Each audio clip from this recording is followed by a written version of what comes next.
छा कयां इन जिनड़ीअ मां जान कीअं छॾायां। ही बि का ज़िंदगी आहे। कपड़नि जो वॻो बि मां पंहिंजी मर्ज़ीअ सां नथी वठी सघां। इन लाइ बि महरू जे आॾो हथ टंगणो थो पवे।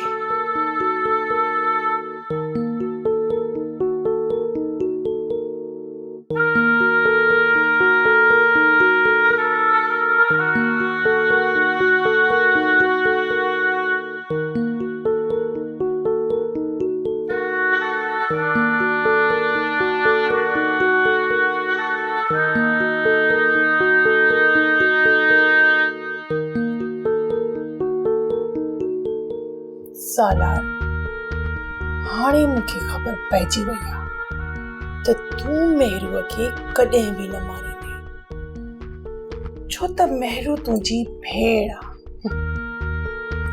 सियाणा सच चवंदा आहिनि त रत दांगीअ ते बि वरंदो आहे। जेकॾहिं मां महरूअ खे पूरो करे छॾिया न, पोइ छा? पोइ मां जेल हली वेंदसि। सॼी हयाती क़ैद काटणो पवंदो। न ईअं कीअं थींदो? कंहिंखे कहिड़ी ख़बर त महरूअ खे कंहिं मारियो आहे। मां महरूअ खे मारी पोइ पिस्टल महरूअ जे हथ में रखी छॾींदसि। ऐं इहो हुल हलाईंदसि महरूअ ख़ुदकशी करे छॾी।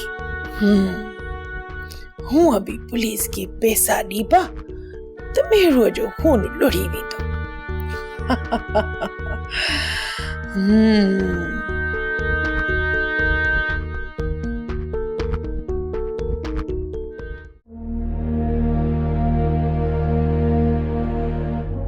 हली करे आए वरियाम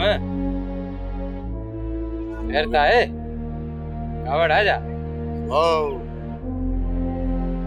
वरियाम अजकल कावड़ आला छो गोर असां वरी कहिड़ी ग़लती कई आहे जो असांजो जानसार असां खां ईअं रुसी वियो आहे। ऐसा वरियाम के बुखार थी पियो वेठो रस्ते ते अमा गुज़रियो तव्हां के अकलूं ॾाढियूं कई तव्हां ॾिठोसी कोन इन करे कावड़ आला कॾहिं वक़्तु वरियाम मूंखे त ख़बर ई कान्हे का। बाबा साईं मूं भी घणो ही समझायो मांस त बाबा रे तोखे कोन ॾिठो हूंदो ॻाल्हि मुंहिंजी सम्झे ई कोन थो। ऐसे भला तोखे ॾिसे आऊं तोखे न खणे इहो थी सघे थो।